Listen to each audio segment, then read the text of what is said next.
Assalamualaikum warahmatullahi wabarakatuh. Selamat datang kembali ke vlog saya, Rahma Oktia.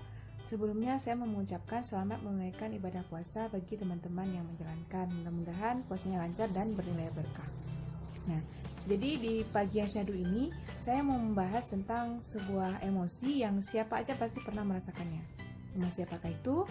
Ya, kebosanan ataupun boredom. Nah, mungkin kita bertanya-tanya, kenapa sih seseorang bisa merasakan bosan? Kemudian, hal apa sih yang menjadi dasar seseorang itu merasakan bosan? Terus bagaimana tanda-tandanya dan apa saja kiat-kiat untuk menghilangkan kebosanan tersebut? Nah, langsung aja saya bahas tentang kebosanan ataupun boredom. Nah, jadi kawan-kawan, kebosanan itu adalah sebuah respon emosi yang ada pada diri kita. Nah, jadi respon emosi ini terjadi ketika kita tuh masih punya energi, tenaga, tapi nothing interest to do. Jadi tidak ada yang menarik buat kita lakukan. Nah, biasanya kebosanan ini itu sangat berkaitan dengan rentang perhatian kita. Jadi ketika rentang perhatian kita menurun, apalagi sesuatu yang biasanya sudah kita lakukan tidak terlalu menarik, maka kita akan sulit fokus dan juga konsentrasi kita juga bakal buyar. Nah, jadi kita akan merasakan bosan. Kemudian biasanya rasa bosan ini sangat sering terjadi kepada orang-orang yang mungkin saja tidak tahu bagaimana untuk mencari aktivitas yang lain atau memperbarui aktivitasnya sehingga menjadi tampak dan lebih menarik. Dan ada beberapa penelitian mengatakan bahwa rasa bosan itu sangat mudah dirasakan sama orang yang mengalami gangguan hiperaktif. Jadi rentang perhatiannya memang sering loncat-loncat karena pikirannya mudah berpindah-pindah.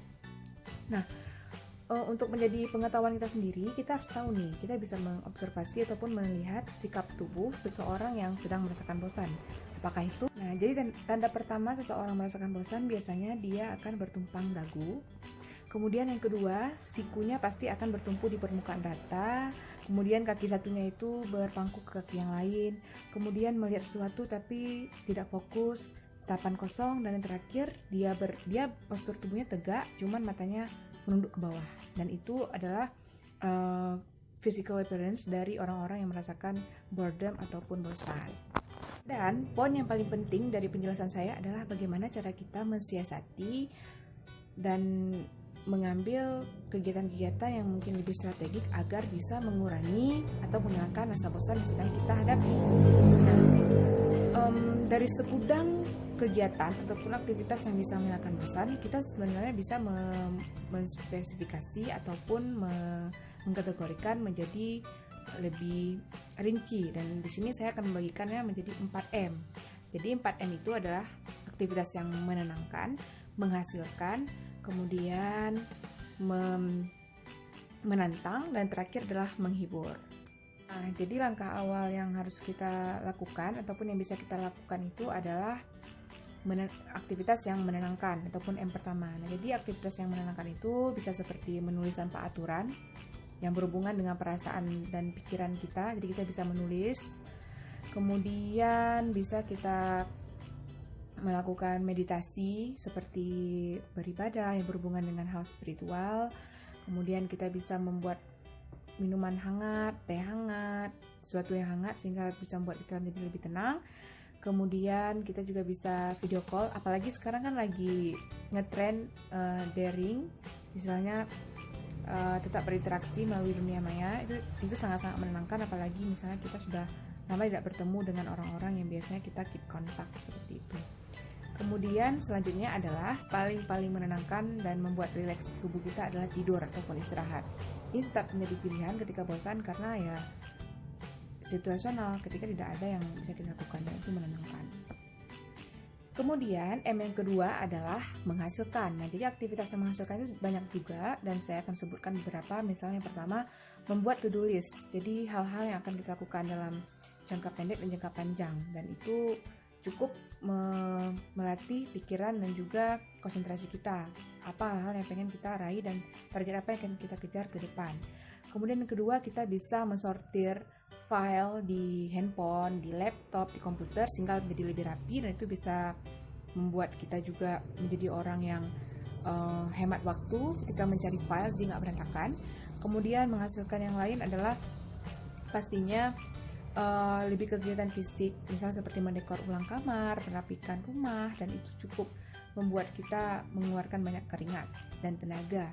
Kemudian selanjutnya kita juga bisa berolahraga, entah maraton, lari, bermain futsal, dan hal-hal yang membuat fisik kita menjadi lebih kuat.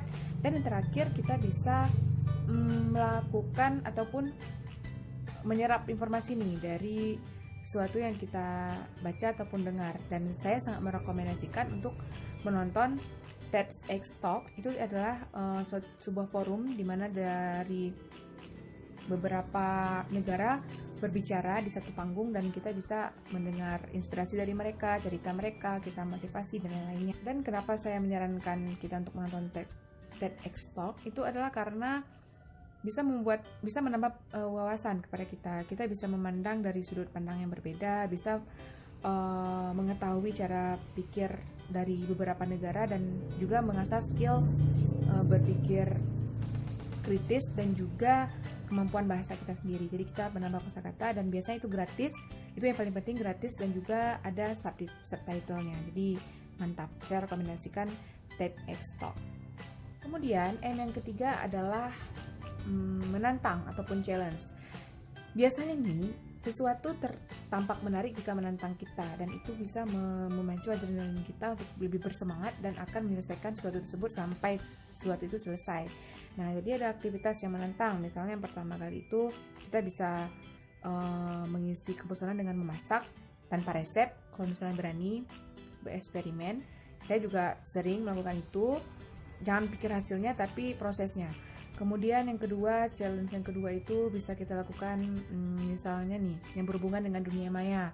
Ajak kenalan seseorang di sosmed, begitu, menambah kawan. Dan bisa juga dengan rekontak ataupun mengontak kembali teman-teman yang mungkin sudah lama tidak kontak dengan kita, dan itu merupakan tantangan karena kan kita udah lama nggak kontak, dan kita mengontak ulang, dan itu membutuhkan keberanian yang cukup.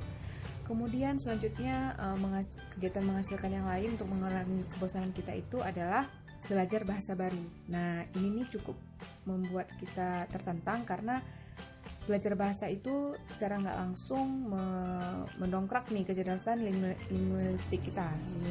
Jadi kita bisa menambah bahasa baru, kosakata baru, dan itu bisa membuat kita lebih paham bahasa asing, dan ya saya rasa itu menyenangkan.